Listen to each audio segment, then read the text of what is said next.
Okay, so I just need to record this idea. So, I'm here thinking, I took some of that hummingbird juice, and I don't know where to put this. Pretty pillows.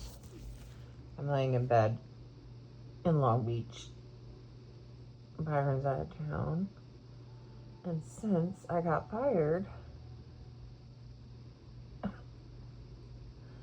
I'm down here um, doing gig work and strategizing, relaunching my side hustles that I was doing.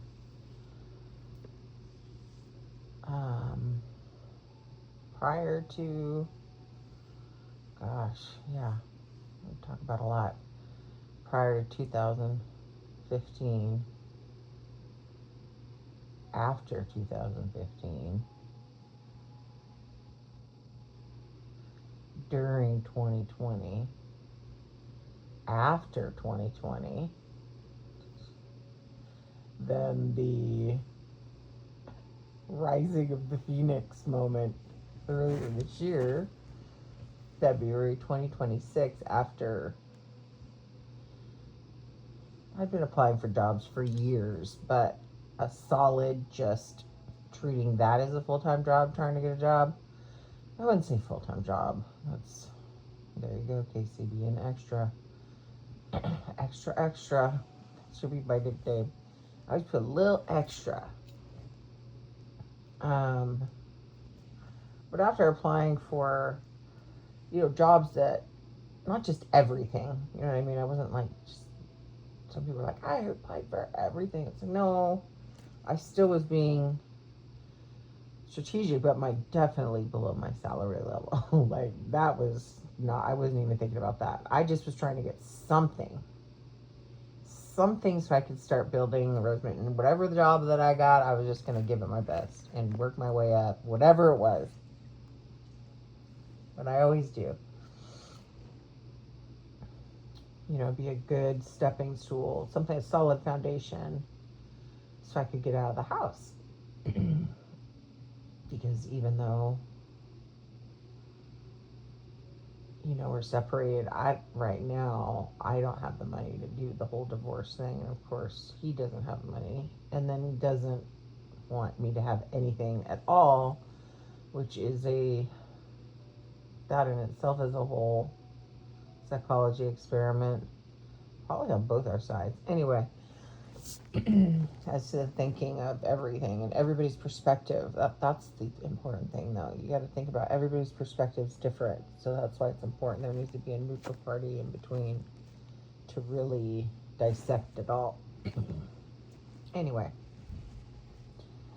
so I moved to Hellendale. That's a whole nother chapter, isn't it? Fight. It was the fight. Super Bowl Parade Day. I'll just call it that. That should be the chapter name. Super Bowl Parade Day. Why did it happen?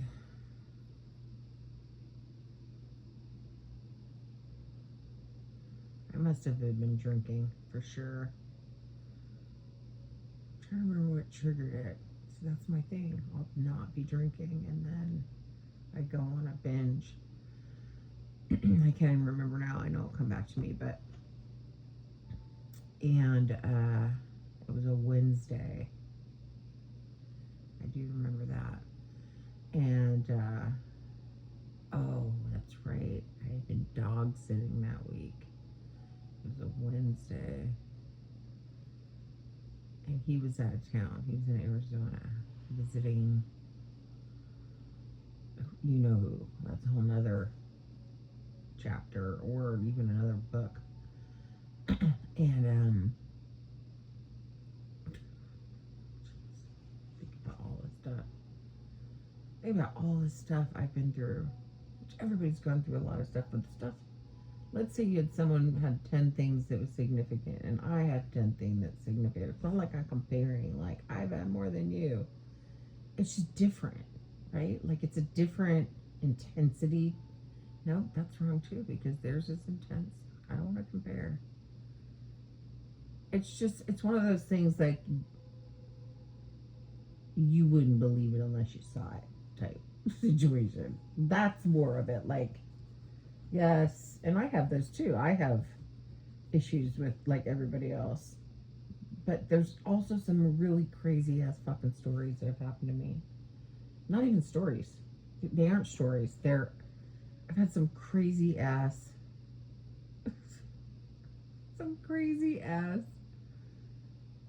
experiences. Like crazy. Like the Sacramento. Sacramento? Where was I? I was heading back from Washington. I was driving. I had left Westport.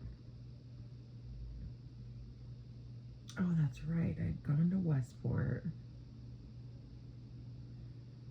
Heading back to California. I just wanted to stop for a few days at the beach. And I got stuck there.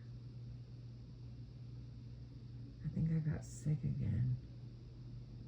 I swear every time I went there, I'd get sick. Or there would be like respiratory. So I got stuck there, and there was like a storm, and the power was out, and I just started drinking. Again, another situation. I remember once I was better, like I'm drinking while I'm sick, which is a whole nother thing. It's like, what the fuck are you doing? Like, if you were to see someone else doing that, really, like, take yourself away. Pretend, rename that person. We'll call that person, what's my alternative? Byron has some funny ones for me. The funniest, though, was Voodoo Ranger. Byron and Zach called me that one time when I went on a binge. That's a whole nother chapter. Zach was here. Zach and Byron. And, you know, when I get to the breaking point, it's like I switch. What should we call my alternative? That when the switch goes off, I'm coming for you. So in the past, the joke is, it's not a joke because it's awful, but that I would even ever say anything like that to somebody I love. But I know, you know, I think just growing up in the South End, you know, you in the, you know, late 70s, early 80s, people used to roast each other. You'd have to have like a thick skin, right? Like you had to be witty and have a quick comeback or you're toast, right? Like, you better be fucking ready, right? Because if you weren't ready and on your toes, you're about to get smoked with words. You know, that means something different now. But back then, I'll just say you were toast. You would get ranked on and oh my god. It's not funny though now when you think about it. Psychology wise, it's like torture for kids. We were so it's crazy. So, you know, I was younger than Zach, so Zach obviously got picked up on it quick because he was the first one in kindergarten. You know, first one. Actually, we probably started learning it right there on Snoqualmie Street with the neighbors, the older boys. They had the Harpers. Sammy was my best friend. Russ really was Zach's best friend at first, and then David, he was the oldest, and he was just a terror. He's the one that nicknamed me Bones. I still to this day have no idea. I should have asked him. Maybe I didn't. I forgot. Yeah. Dave passed away. So did Sammy. Both, I believe, heart failure, heart attacks. But they're my brothers, man. Like, we all took different paths. Both served in the military. Both, you know, just, you know, they had their journey, right? Everybody has their journey. That's they're not here to tell it, so I'm not even going to get into it. However, I think Dave, and then Dave, horrible, gave Zach bugs because he had glasses. And I think maybe because he looked like a bug, so they called him Bugs. So Zach and I were bugs and bones. Shit, that should be another. That should be another. We've had a journey. My first best friend, for real, like first best friend. Ride or die. He had to. And he's so sweet. He would just sometimes, when I was little, but as we got older, we fought. Like the time, for sure, I don't even remember. We had this like bulkhead on the 5014 house, and something happened. I broke his skateboard in half. And she was like, what? I don't even remember why I broke it. He said something mean to me. Like, we were brutal with words. Now that I think about it, we've always been brutal with words. We've always been brutal with words. Yeah. If I was mad enough to break his skin, I'm having an epiphany right now. If I was mad enough to break his skateboard in half, that's crazy. That's a level of, there had to be some extreme anger, which I know I have an anger problem for sure. I don't know where that comes from. I know I'm an Aries, I'm fiery, but there's some anger in me. So I broke it in half. He was so pissed. I keep running in the house. You know, I'm thinking I gotta hide because my brother's not. He ain't no punk ass bitch.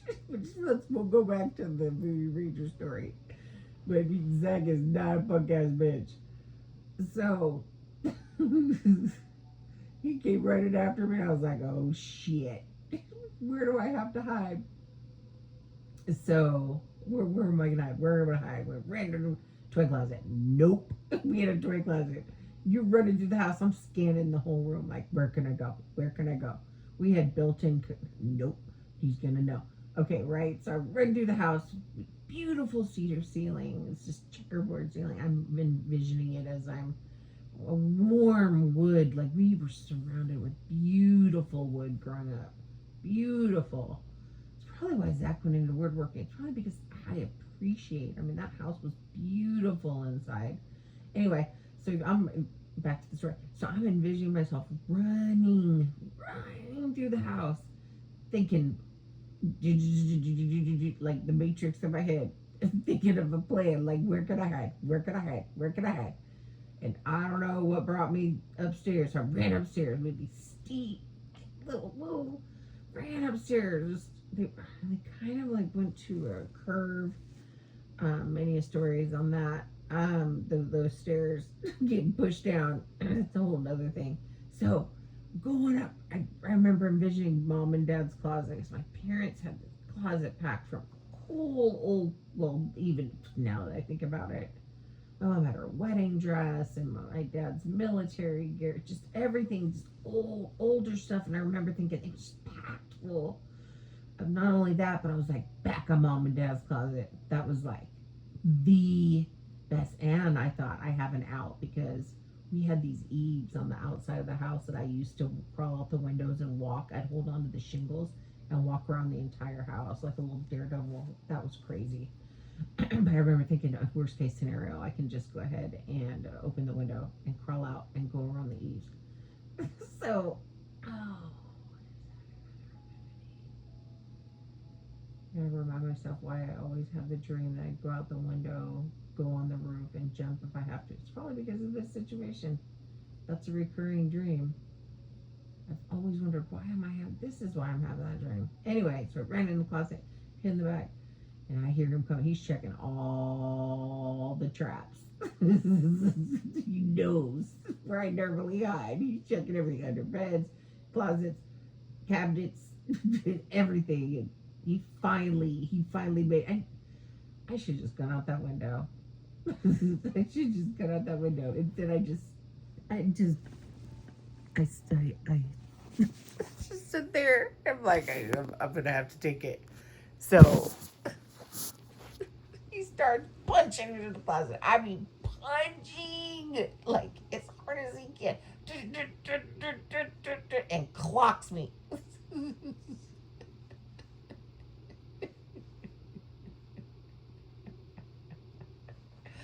He clocks me. I'm screaming, which already was 911 to my parents. Not actual 911, but to them, Zach hated it. He knew if he heard me, he was in trouble. Little they know, I was freaking attacking him too. Shit. I got in trouble. Anyway, um, so that was an incident when my parents found out all they were pissed. However, I just think about all of the situations where you're getting ranked on. So and I just remember him teaching me how to punch, like to defend myself. And I just learned through the neighborhood with the neighborhood kids. When then we had Eric up the street, extremely genius intelligence and just wild, crazy. And then we had Monty, and then we had I told you the Harpers, and then we had the Lana Groves, the Italian family next door, and then across the street we had the Barocas family, and then we had down the street we had John Gore and his family. Further down we had Conrad at the who lived in that house. I don't even know how much it's worth now. But the end of 51st and Lake Washington Boulevard, there's a basketball court, which we spent many a day, 365, playing basketball, or if George's dad was out of town, we'd play pool, just hang out at the house. Like, nothing disrespectful, just play pool, downstairs, just walk the grounds. It's like a castle. It's just this coolest house. Anyway, so we had Conrad. And then down Alaska we had Paul Rosa and the Hunters, Adam Hunter, and we had Pooter and his family. And then for a while there, Alicia and her family lived on Alaska. Leslie Charles and her family lived on Alaska. And then if you go the other direction, we've got Kamaria over on, gosh, that's crazy.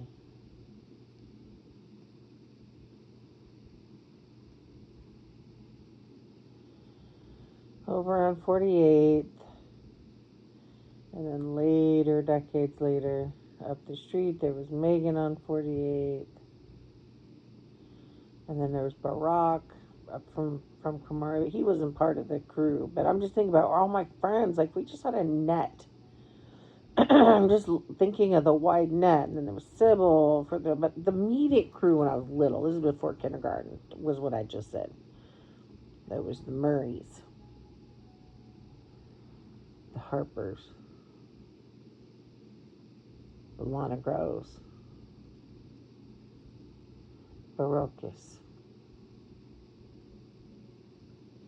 Vordal. Rosa. Allen, aka Pooter. But really, if we just bring in your little radar down to just the crew, it's just, anyway, it's just visually, I'm thinking about it. What a wide span of friends we have. But just, that's what you did when you were a kid. They were your 9 to 5, right? Like, those are your coworkers, your neighborhood kids. They not till a little bit later. There weren't video games. We had Big Wheels, Green Machines. I mean, we played outside, skateboards, bikes, BMX, I mean, swimming in the lake. That was summer. What were we doing in the summer? Either riding our bikes to Devil's Ditch in Lushai. We were riding our bikes into Renton to, oh gosh, I know what is the name of the shop. Oh my gosh. This is either a combination of menopause and concussion going on right now. Gravity Sports. Gravity Sports. I remember it. Gravity Sports. We would ride our bikes at Gravity Sports. And that's when we were like getting into skateboard stuff. I got my little, my first board. I think I got my penny board from there. That's the one. I was coming home from school in my brand new gray Levi's, coming down 50th, right at Lakewood Park, right about where bus stop is. I decided to, from the top of that hill, passing Lakewood Church, coming down to Lakewood. I remember thinking, I can do this, right? Because I was learning like about high speed wobbles, like Zach was teaching everybody, whoever we were skating with, Zach would teach me how to go back and forth so you don't go too fucking, excuse my language, you're not going fast, right? You are, you are taking it easy, right? But this hill just was too much of an incline. And I just, once you start going, anybody that knows this, once you start going, you're looking for places you can bail and not, really hurt yourself if you're going fast. So I just kind of started looking and trying to think where I can bail. And yeah, I lost it. I bit it. That's probably hit my head then too. Hit my head sledding when I was probably 4. Right, all the family was over for that huge snowstorm. I hit my head then on the back of the. Gosh, I didn't think about that. I mean, I have thought about it, but of the warning sign, like that was a major concussion when I was little. God, I should probably have. Wow, yeah, I had that. I don't recall the skateboard incident. I hit my head. I don't recall, but there's been other times I've hit my head on the ground, and I mean, I was a goalie. There's that. Sheesh. Gosh, I'm thinking about all kinds of stuff where I've really had a lot of probably CTE-ish type stuff. Anyway, so where was I in the story? I'm starting to fade a little bit. I need to get to sleep here in a minute, but I don't even know why I started talking about the neighborhood. I want to really just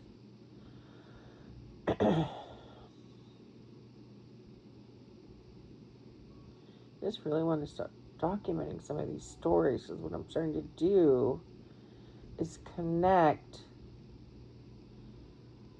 experiences, not necessarily traumatic experiences, because experiences, but we'll call it something different, like extreme, like I know there's got to be like there's a word for this. I was listening to the author of Atomic Habits. He was anyway. Gosh, I've listened to the audio book over and over and over and over and over, obviously, but and I knew his voice, but I was watching this podcast that he was on, and I'm listening to what he's saying, not knowing who it was, because I've never seen him. Right? I don't watch a lot of TV anymore. So, and if I am, it's like, I don't know, Food Network.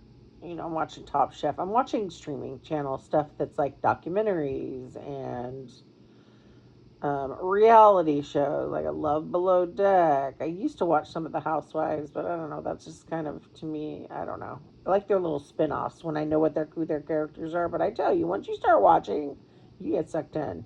I mean, that's the truth.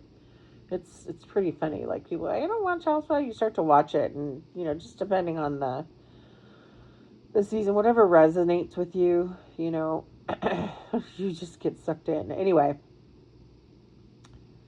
What was I talking about? How many times I've hit my head, blah, blah, blah.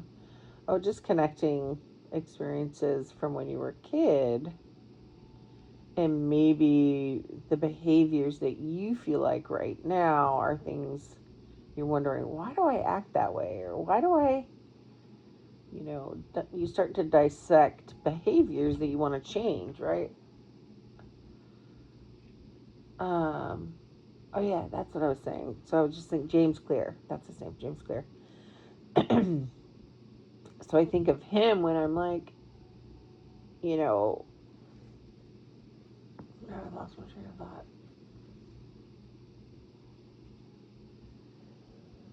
Anyway,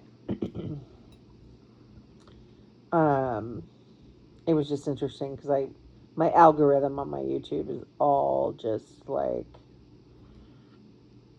really like to me what I'm working on is just that type of content pops up. So and definitely like Rich Roll is one of my absolute favorites, and Mindy Pels, who's one of my absolute favorites.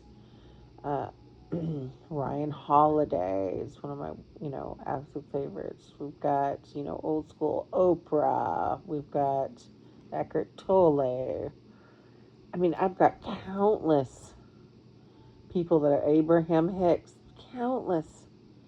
One thing I do, let's just say this. When I decide to throw myself into something, I throw myself into something.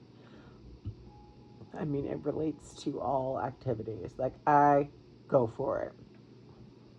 So, I lost my train of thought. Again.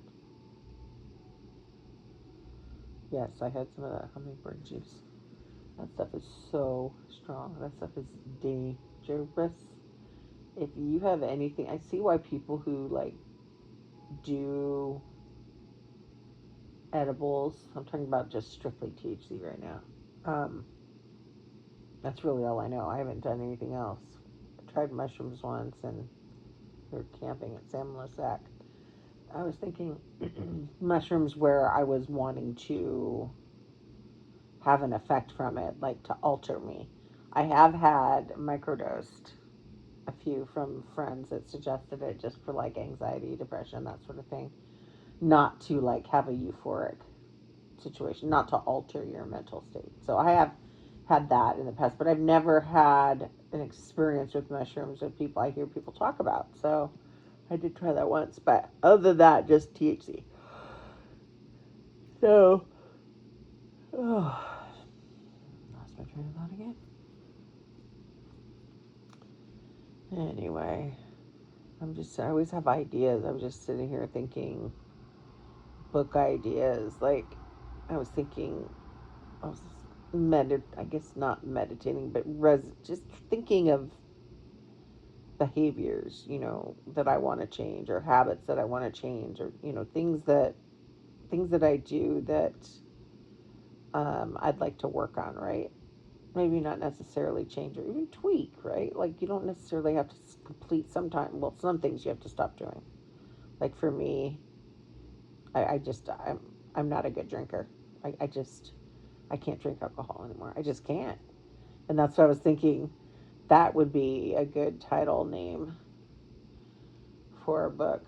And then the other one was Dangerous Sister. I was thinking about that the other day. Like, I've always been in fight or flight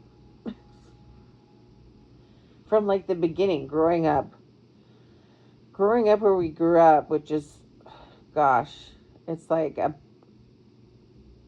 can't explain it. It's like I feel like we were on I used to think we were so like forward and we were forward, progressive. I guess is a better word for it. As far as Seattle was, Seattle had distinct neighborhoods that for decades and decades evolved with different um, ethnicities and truly it just mapped out it mapped out Seattle. So like there were areas like the Italians, the Garlic Gulch near the Central District. Then the Central District, we had, the blacks, and then we had, Leschi, Madrona, blah blah blah, all whites. Then we had, Beacon Hill, which was Asian. And then, within, and I would say probably West Seattle, we had Pacific Islander. And then other parts of West Seattle were just kind of diverse, really. Um, and then we have, the South End, which is, Southeast Asia, all of like Beacon Hill and South End. So then we had 98118, which was unique because you had a blend of everybody, right? Like you had the whites, the blacks, the Asians, the Pacific Island, like you had, which are also Southeast Asian, obviously. Um, we we had a unique situation, is what we had growing up. But you had to be tough. You had to be tough back in the day, because, whew, yeah, there were no, I don't want to say there weren't any rules, but we ran free like feral kids. A lot of it was wholesome fun, right? But yeah, we would get into trouble, like me and Sammy Harper stealing all the mail in the neighborhood for a couple weeks. Like the FBI came. That's how crazy it was. And I have photo evidence of not what happened, obviously. I mean, I was probably 4, 5, maybe 6. I don't know. No, I think I was 4. And I just remember it was close to Halloween, and the pictures in Halloween is Zach dressed up, and I'm sitting there. The look on my face, I'm crying because I made a bad decision, and I couldn't go trick or treating. Just devastated. We have a picture of that. I need to find that picture actually. But when you think back to it, my parents were giving consequences for my actions. Like, that's wild. What freaking kid does that at that age? Steals and opening it. Like, what? They probably were like, what? This kid is crazy. Like, what is she doing? I would have been a perfect, like, I would have been a perfect example of how a lot of parents have a kid that's just kind of, that's extra, and put them on medications. It's like, I could have been medicated probably. I could have been medicated, and who knows what my life. Not that it would have been bad if I was medicated, because I'm sure there's situations where that's not the case, or is the case. Anyway, I mean, I remember, yeah, just kind of being a little hellion sweet, though. I was a sweet kid. I remember just growing up, I just wanted to, like, please everybody, I guess. I just wanted everybody to be my friend. That's a better way to say it. I just wanted everybody to be my friend.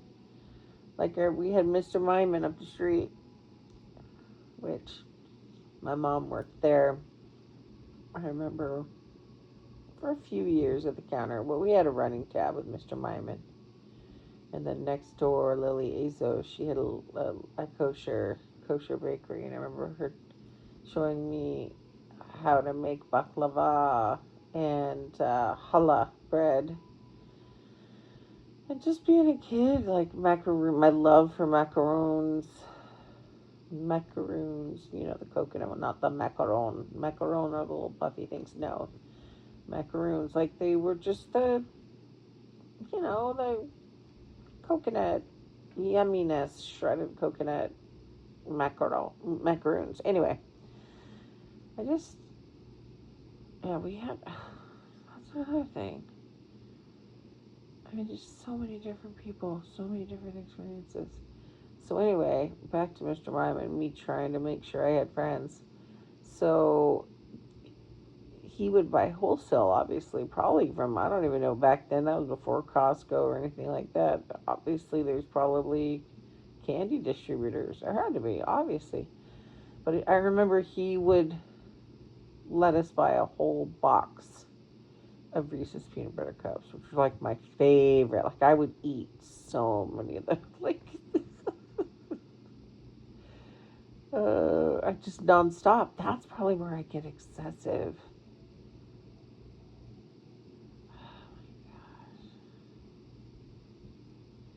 And they were so good. I remember us with the whole box, and we would just. When I say the whole box, I'm talking about how in a store they open it up, and there's little mini ones that you can just buy individually. Like they used to do it like that. Anyway, I would buy the whole box, and I'd bring it to school.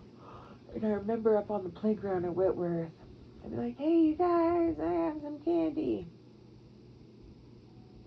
And that was like the Pied Piper, man. You were on, you're at recess at Whitworth, Mr. Nakamura, with this toupee out there. God, I love Mr. Nakamura. Oh my gosh. And I remember yelling, "Hey!" And, just my friends, probably, or people I was trying to get their attention, because, of course, the big kids probably hanging with the big kids, blah, blah, blah. And I just remember throwing the Reese's peanut butter cups out into the playground by the handfuls, like, "Here you go!" Like, just throwing